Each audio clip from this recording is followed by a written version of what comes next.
Hari ini kita akan rating surat berdasarkan susah dihafalnya. Kira-kira kalian ada yang sama gak ya sama aku?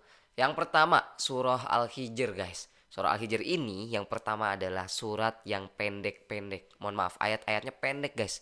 Asli ini ayatnya pendek, kemudian juga banyak bahasa-bahasa yang susah untuk dihafal untuk orang awam, apalagi untuk saya gitu ya yang baru ngafal itu susah luar biasa. Sampai-sampai ustaz aku bilang, "Jan, kamu mau ngafal atau ngarang kitab?" Saking banyaknya kesalahan ketika aku setoran, guys. Akhirnya apa? Nangis lagi, nangis lagi.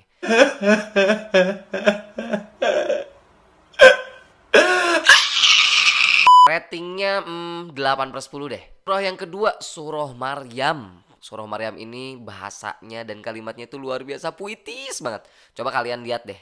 Ini misalkan kalimat yang ini. Afara'aital ladzi kafara biayatina wa qala la utayanna malan wa walada attala'al ghaiba am ittakhadha 'indar rahmani 'ahda. Dadalalabama, semuanya kembali jadi nalad. Masya Allah luar biasa deh. Kalau kalian baru ngafal banget, ini pasti akan jadi tantangan bagi kalian. Susah asli guys. Kalau kalian udah hafal, enak banget untuk dimurojaah guys. Dan surah Maryam itu ada di pertengahan surat. Kalau di film-film di pertengahan itu adalah klimaks atau inti dari film tersebut. Nah di dalam Al-Quran juga rata-rata surat-surat yang di pertengahan itu susah untuk dihafal guys. Cobain deh. Rating untuk surah Maryam 10/10. Surah yang ketiga, surah Al-Hadid guys. Ini surah yang memang menurut aku ya, itu sebetulnya bahasa-bahasanya simple, ringan untuk dihafal. Tapi pas di setorin kok susah gitu ya. Ternyata banyak kalimat-kalimat yang belakang-belakangnya itu sama guys. Belakang dan depannya itu sama. Yang akhirnya kita itu kegocek. Ini ayat yang setelah ini kan, yang ini kan, yang ini kan. Nah akhirnya kegocek, akhirnya salah lagi, salah lagi. Tapi kalau kalian sudah hafal, insya Allah ini bukan hal yang susah. Rating untuk surat Al-Hadid 8/10 guys. Surah yang ketiga, surah Yusuf alaihissalam. Surah ini sampai-sampai Allah bilang di dalam Al-Quran surah Yusufnya. Sampai-sampai Allah bilang dalam Al-Quran bahwa surah Yusuf ini adalah ahsanal qasas, sebaik-baik kisah guys. Otomatis ketika Allah membuat sebuah kisah yang terbaik, yang the best, maka Allah juga akan membuat suatu kalimat dan struktur yang mungkin tidak biasa dari yang biasanya. Makanya ketika kita menghafalkan surah Yusuf, ini banyak banget kegoceknya. Dan banyak kalimat-kalimat yang susah untuk dilafalkan guys. Bahkan ada beberapa yang berkomentar bahwa bacanya aja susah apalagi dihafalkan guys ya. Misalkan dalam kalimat falamma sami'at bimakrihinna wa arsalat ilaihinna wa atadat lahunna muttaka'aw wa atat kulla wahidatin minhunna sikkinan wa qalat ikhruj 'alaihin. Kalau kalian baru ngafal ini bener-bener susah untuk dilafalkan guys. Kecuali bagi kalian yang memang sudah terbiasa tilawah kemudian ngafal ini, maka insya Allah kalian akan terbiasa ya. Rating buat surah Yusuf ini adalah 1000/10 guys. Memang bener-bener ini surah luar biasa. Udah panjang suratnya, susah dihafalnya, udah gitu ya gak kelar-kelar gitu. Ini kapan kelarnya? Yang akhirnya dari waktu 11 bulan saya hatam Al-Quran, mungkin ini sebulan ngafalin surah Yusuf guys. Yang keempat, surah As-Saffat. Masya Allah, ini tabarakallah bunda-bunda sekalian. Ini adalah surah yang sering kali dipakai ustadz-ustadz untuk meruqyah. Fa innama hisabuhu inda rabbih innahu la yuflihul kafirun wa qur rabbi ighfir warham wa anta khairur rahimin.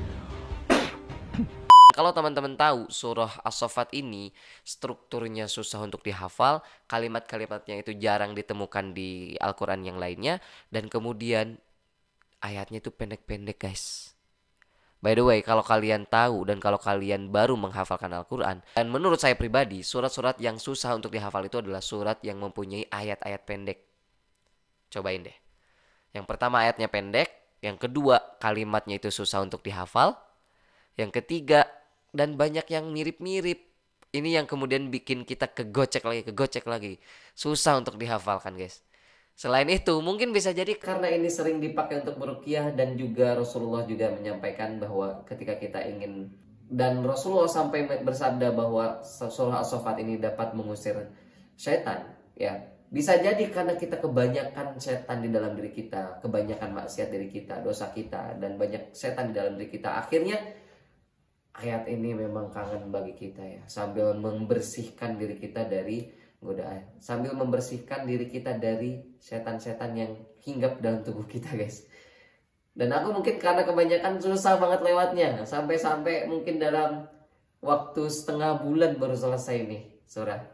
Rating untuk surah ini 1000/10 guys. Nomor 5 surah Al-Jin. Nah, ini surah yang benar-benar pendek sebetulnya ya. Pendek cuma 2 halaman kalau nggak salah. Tapi susah untuk dihafal guys. Kenapa? Karena kalimat dan strukturnya itu hampir mirip guys. Mirip-mirip banget ya. Qul uhiya ilayya annahu istama'a nafarum minal jinni faqalu dan sebagainya. Sampai ke bawah itu kul. Itu yang kemudian bikin kita susah dalam menghafalkan Quran guys. Ada yang pernah ngalamin juga sama. Dan satu lagi, kalau surah-surah yang lain itu bisa kita hafalkan ketika orang-orang sudah tidur ya kan. Yang lain udah tidur nih, kita ngafal ya.